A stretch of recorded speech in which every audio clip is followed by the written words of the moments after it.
Alright guys, welcome back to another AFL reaction. I know, I watched a video and reacted to a video of one of the greatest players of all time, and during the entire video, I said his name wrong. So, it is not Gary Albert Jr., it is Gary Ablett Jr. Oh man, you guys have no idea. As soon as I read the very first comment on the video was, by the way, you said this wrong, it's supposed to be like this. And then I pinned that at the top of the video, hoping that you guys would see that when you go to comment. Hey Jonah, you said his name wrong. Oh, it didn't work.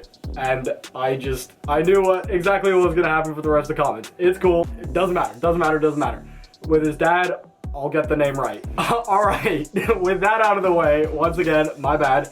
With that out of the way, guys, we're going to be watching the very highly requested video, The Miracle on Grass, which is titled like In the Moment, and it's on the AFL channel, so link to the original video will be in the description. As always, my friends, if you enjoy this video, be sure to drop it a like and subscribe to the channel. We are growing, we're on the way to 1,000, and I appreciate you guys. Also, as always, guys, if you have any requests for videos, drop them down in the comment section. I read every single comment, I respond to everyone that I can. You know, I like to interact with you guys, and that's how I get all of my video ideas. Without any more jibber jabbering or me talking about how I get names wrong, let's get into this video. I have no idea what it's about. It was posted in 2014. If I had to make a wild guess, it probably is something to do with a miracle that happens on grass.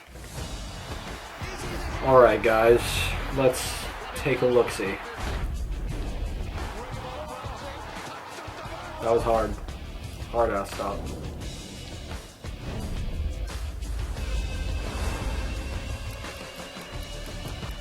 In the moment. He's got to get up, Hancock. Had to give to anybody.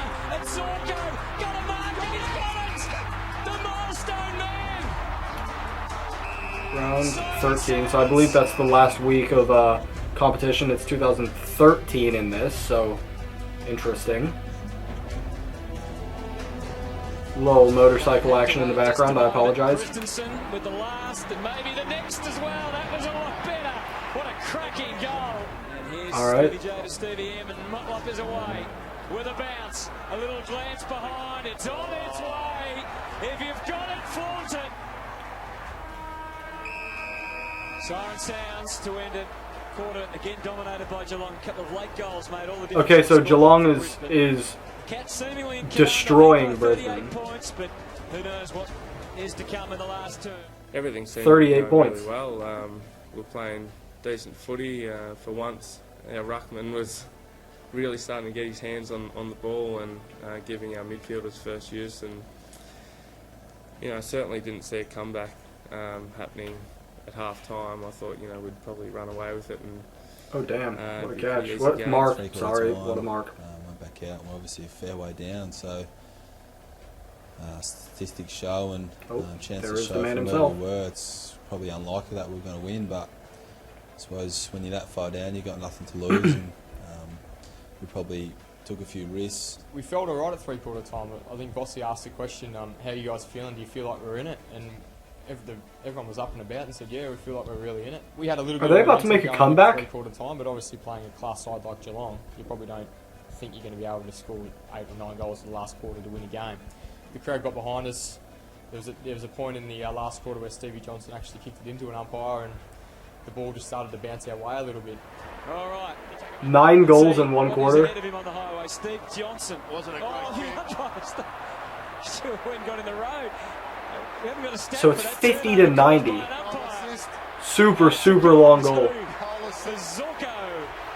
all of a sudden, well kicked. Our confidence seemed to go out the window. We had a lot of players doing different things, and we just sort of went away from our structures and those type of things. It was a comedy of errors throughout. Oh, how unlucky is that? Cost us goals, and to their credit, they were.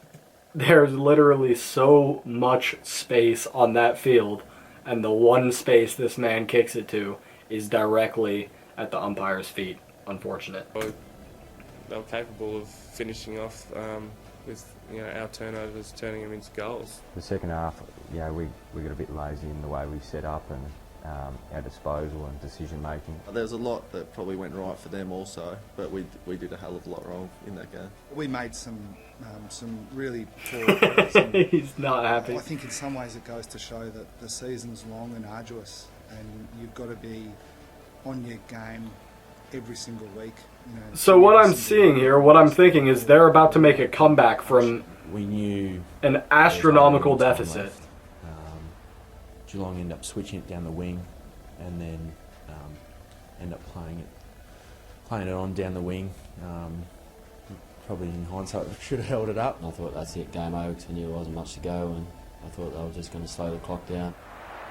Every mark, every handball, every kick, so vital. 35 seconds to go in the game. 1 point game, so they cut it to a 1 point deficit. Oh, and he played on.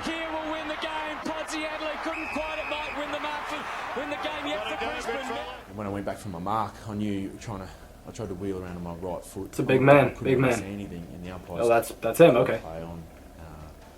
So then I had a quick look around and just gave a quick handball off to Elliot Yeo. Dan Merritt's mark was critical, obviously, and that started the chain of, started the ball moving chain, and the boys just moved. Amazing mark, yeah. Defensive. See how long there was to go. We were just screaming out, run, kick, just get it on the boot, get it going forward, and I think it went to young Yowie, and he dished off to Blackie, and you wouldn't want the ball in anyone else's hands apart from Simon Black. Got himself into a difficult position. Yo, and now Black is so they're trying to pressure him down in their 50, but they're about to. Wow, so they're about to. Gee.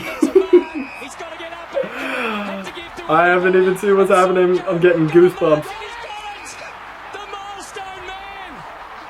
I remember seeing him mark it, and he didn't have the most excited look on his face.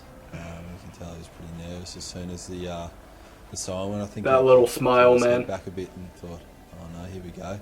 Kind of heard the siren, and when Brent Maloney. So this is the man of the hour. Came back and said, just relax. Ryan Harwood just said, go back and kick the goal, and I was just like, yeah, no worries, mate. Kind of know that already. So. I think I ran up there and grabbed his head, and I was like, just kick the goal, please. Yeah, no worries, I didn't mate. think about it too much. Didn't want to have the ball in my hands too long, and I just went back and tried to get it out of my hands as soon as I could, because the more you think about it, bad things come into your mind. Real quick, it's amazing that we're getting these actual players who are in this actual moment reflecting on it and giving their different perspectives of it. I love that, because this is obviously, I mean, if this ends up happening, they came back from like a 40, 50 point deficit in 1 quarter? What? Goal will give the Lions an incredible victory. Ash McGrath And he spanks that boy. It's there! Unreal. The Brisbane Lions. So that's where it came from, the miracle on grass. 8 goals in the last quarter. And at the 8 11th goals, oh my hour, God. They have won. I was standing right under the goalpost virtually, and it was unbelievable. You could see it turning. It sort of started at the post, but you just... Yeah, it had that little inward bend on I it. wasn't going towards goal. Didn't come off pretty, but I just started to curve back at the last minute, and it just snuck home. I was one of about 10 or 12 on the goal line, hoping that he smashed it. He kicked it from 50, and I think it still went through at half goal post height. It was a great kick, and I think it was his milestone game as well, so yeah, I think he lived the dream there. I didn't think he was going to make distance, but being his 200th game, it probably made a bit of sense that it went through. As he's walking in, just thinking how unbelievable was this moment for him in his 200th game to have the last shot. It was always going to be a boyhood dream to have a shot after the siren, and for it to be in his milestone game as well was something that you dream about. You practice in the backyard as a kid growing up. There's probably a bit of a head wobble about him ever since that kick. I know now if we ever get asked who would you like to have a shot after the siren, his name always comes up. You think about that when you're a kid out No there shit. by yourself, let alone paying you 200, but kicking a goal after the siren. That's every kid's dream, and I got to live it in my 200th game, which, like I said, was something that you couldn't dream of, and something I hold pretty special. At the end of the day, we deserve to lose because you should never let you should never let a team score 8 goals in 1 quarter. Correct, sir. Correct, sir. By the way, guys, I'm sorry I'm not commentating as much as I usually do, but I usually have more of an opportunity to commentate, and like, you know, there's an active sport going on in front of me, and I'm saying what I'm seeing and giving my opinion. But with this, it's more of like a movie that we're watching together, and I'll give you my thoughts on it after. So just letting you know. By that much slip, and I knew Ash McGrath was a beautiful kid. He can kick 60 metres quite easily, and he used to kick out for them quite a bit. I thought he'd kick it, and he did. They kept coming, and they played really well. Yeah, it was one of the darker days that I've had on the footy field, to lose a game like that. I think when the boys got back to the rooms, there was a little bit of tiptoeing around because deep down we knew that it shouldn't have happened. That's as good a home and away experience I've had, feeling after a game. Definitely one of those things that I'll remember forever, and most likely will never happen again while I'm playing footy. It's the happiest I've been since the 03 grand final. Just to know that I was able to cap it off after the. I love that they do that. Great effort in the last quarter. Yeah, it was a feeling that you want to go back. The camaraderie over and over again, and yeah, it's one of the highs of my career. Can't even imagine how that felt. That is amazing, guys. And real quick, I'm just gonna share my thoughts and observations on this video. First of all, thank you all for recommending this video. This was amazing. I love seeing these historical points in different sports. You know, it's to make my own American comparison. It's like when LeBron and the Cavaliers came back and won in down 3-1 in a 7-game series against the Warriors. It's like something that most likely will never happen again. So thank you all for requesting this. And other than that, guys, I really am interested by how they were, how the AFL got the players and kind of brought them in to interview them after, because you could have gotten fans, you could have gotten like only coaches, you could have gotten the umpires, but who better to bring in to describe an unreal miracle of an experience than the people who are making it happen.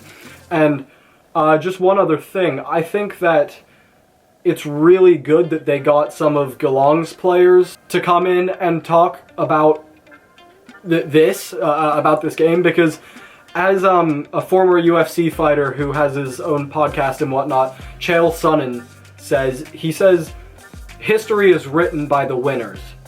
And I don't agree with that, because to every equation there is to every game, to every grand final, there is a winner and a loser. And it's pretty commonly known that you learn a lot more from your biggest losses than you learn from your biggest wins. Your biggest wins usually come as a result of your biggest losses and being able to move on from them and learn.